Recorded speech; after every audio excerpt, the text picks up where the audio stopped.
Mga katrops, welcome back ulit sa aking channel, Sports React PH. At ngayon nga ay pag-uusapan natin ang balitang inetsupwera nga po ng NBA si Tyrese Haliburton at ang Indiana Pacers. Pag-uusapan na rin nga natin dito sa ating panibagong video ang balitang may malaking problema nga po ngayon, ang Los Angeles Lakers.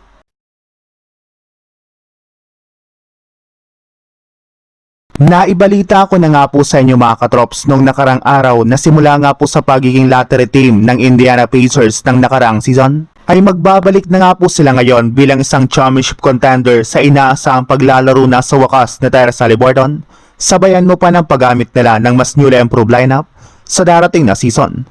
Lahat rin naman nga po ng mga fans ng NBA ay alam kung ano ang kayang gawin ng Pacers kapag healthy ang kanilang superstar. Pero sa kabila nga po ng ganyang klaseng balita ay inetsupwera pa rin nga po sila ng mismong NBA. Matapos ibulgar ni Evan Sidery na wala man lang na pong natanggap na national televised games ang Pacers sa unang linggo ng regular season. Kahit man isa sa mga inaabangan ngayon ng mga fans ang pagbabalik ni Tyrese Haliburton mula sa kanyang natamong Achilles injury noong 2025 NBA Finals. Kaya hindi nga po ito nagustuhan ng mga fans ng Pacers at karamihan nga po sa kanila ay nagreklamo agad sa mismong NBA kasunod ng paglabas nito ng kanilang game schedule. Samantala, pumunta naman tayo sa ating sunod na pag-uusapan sa balitang may malaking problema nga po ngayon, ang Los Angeles Lakers.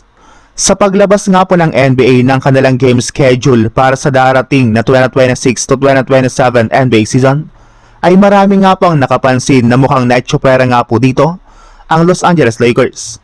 Sa katunayan, for the first time nga po sa nakalipas na 8 taon ay hindi nga po makakapaglaro ang kanilang team sa opening night ng regular season, kaya kailangan pa nga po nilang maghintay ng isang araw bago ang kanilang game kontra sa Golden State Warriors.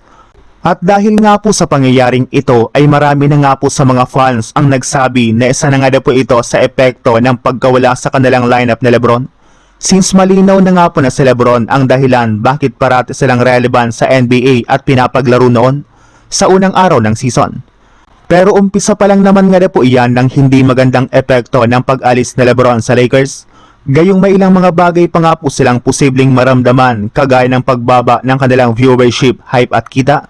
Since inaasahan nga po na magkakaroon lamang sila ng mas mababang bilang ng games na ipapalabas sa national television.